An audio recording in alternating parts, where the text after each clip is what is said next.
All right, so welcome to another 902 gaming video, and today I'm going to go over uh, the my version of the Third Path Iconoclast deck. I noticed there's a lot of talk about this card right now. I saw it originally in the spoiler, and I didn't really think anything of it.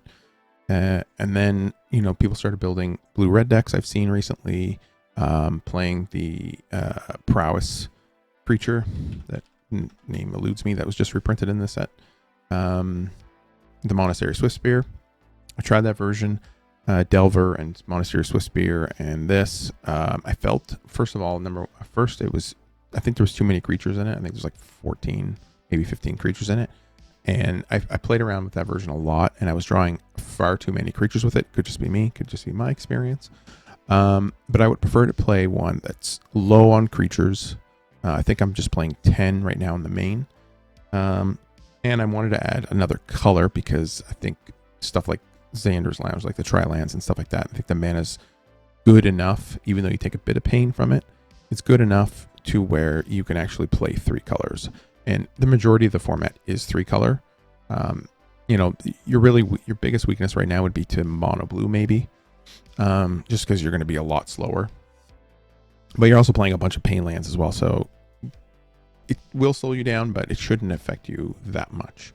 And what I was finding with the 2 color as well, you're just playing a bunch of basics, and you were just drawing all all islands or all mountains at once, and it was just awful. And I could find I could never really get through large creatures, so you only had Lightning Strike and Play with Fire. I don't know if there was anything else that the deck was playing. There's a few other really good removal spells in red that you could also try out, but I wanted the black for cut down and go for the throat. Go for the throat right now I find is probably the best removal spell in the format, or a 2-mana removal spell in the format. There's only the Phyrexian Gorger. I forget the name of it. What's it called here? This guy, Flesh Gorger. This is really the only card that's going to give you some problems. This is a card that I actually thought about putting in the sideboard, just to have a little bit more of an aggressive build. Although I never ever cast it for the 7 mana. So it's just a 3 mana, 3/3. Still pretty good. It does have lifelink as well, which would help with the pain lands. But that's pretty much the only card that's seeing play right now. A couple of the other prototypes are seeing play too. The blue one is seeing some play right now. But overall, this is as good, if it's as better than Infernal Grasp. Maybe, I guess in certain circumstances, it's better than Infernal Grasp. But you also don't take the damage from it as well, which, with all the pain lands and stuff. I do have some extra Infernal Grasp in the sideboard. I can drop those down if I need to. But I haven't played a match where it hasn't been able to target something. So just needed a good solid removal spell. I mean, there's Obliterating Bolt, which deals 4 damage, and it actually exiles, which is also pretty good if you're just going to stick to the blue-red version. But I like the Grixis version because you got to play with Siphon Insight. And if you look at all the spells with flashback in the format, there's not a lot of them that are very good. Like you have these, nothing really stands out. Maybe Faithful Memory, if you were like to do Jeskai or something like that's pretty good as well. Like Galvanic Iteration, that's okay as well. Like some of this stuff could be, but for strictly like card advantage type spells, and basically getting 2 spells out of 1, you had Siphon Insight. So I really, really like this card right now. I tried to fit 4 of them in the main deck, but kind of drawing more than 2 at once really kind of sucks. So I had 2 in the main and 2 more in the sideboard. And certain matchups, it's really, really good. I also have Tainted Indulgence as well, instead of like Thrill of Possibility or something, although I may have to switch to Thrill of Possibility because that's a little bit easier on your mana base. You're not taking like 2 damage for it. But I do like a little bit more than Thrill of Possibility because with that card, you actually need to have cards in hand to be able to discard and draw 2. So you do go up an extra card, but you actually need cards in hand. And there has been some times where I found where I don't have cards in hand. So I wanted something that was 2 mana draw a card. Also cut down a little bit with Play with Fire, although this somewheres in here is probably a better breakdown of these cards. I don't know if 3 Fading Hope's the right number or 3 Considers. Yeah, so there's some options. Some cards I don't actually see being played in the blue-red version is the Wandering Mind, which I think is just a mistake. I think it's just a tutor basically for another spell. It is 3 mana, but I could also be playing a few too many lands in the deck as well. Another spot that I'll talk about is the 4 mana slot. Now, originally I had Jaya in here, but I found that she's just way too slow. And I remembered this card. This was when I first started playing Standard again with Dominaria United. This was my favorite card. I put this in almost every single deck. And I didn't really see too many people playing. I think this card is actually really, really good because it gives you a body, it counters. Even though they draw a card, I mean, they could just randomly draw a land. You know, they could draw another big threat too. That's a possibility as well. But I think the upside is worth actually playing this card. And this card actually I might play another Urtai, maybe over the Maestro Charm. Another reason why I wanted to play the Grixis is because once they stick a big threat, you know, like I said before, your lightning strikes and your player with fires didn't really take care of it. This gives you at least up to 5 damage. It also lets you deal with the Planeswalker. Playing something like, you know, Hero's Downfall is just, the double black is just too difficult.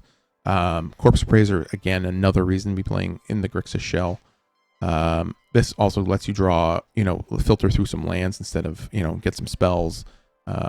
One of the big problems with playing the Delver and, oh my god, that Monastery Swiftspear, I'll remember eventually, is that they don't really generate any advantage. So if you if this and the Delver get removed, you sputter out, right? And while not everybody plays a ton of removal, I'm starting to see more and more Flame Blast Bolts. Some people are play with fire. I'm starting to see a lot of green base decks, and you're just get outgunned. Now you can still get outgunned here, but the fact that you can play a bunch of removal, you get some value with it from the third path, Iconoclast. And you have the Corpse Appraiser to remove, you know, key threats. It's also possible that I want to play the Graveyard. What's the guy's name? The Graveyard Trespasser. I might want to have some of that in the sideboard as well. Where's he at? Graveyard Trespasser. It's another kind of way to burn the opponent out a little bit. So may want to put some of that in the sideboard. Actually, I think I will, because one card that's disappointed me in the sideboard is Smoldering Egg. So I think I'll pop a couple of those guys in there. But yeah, that's essentially the deck here. I like it more than the blue-red version. I haven't lost too many matches with it. It's been good. I've taken a lot of damage from the Pain Lands. Balmor, I also didn't like Balmor in the main deck either.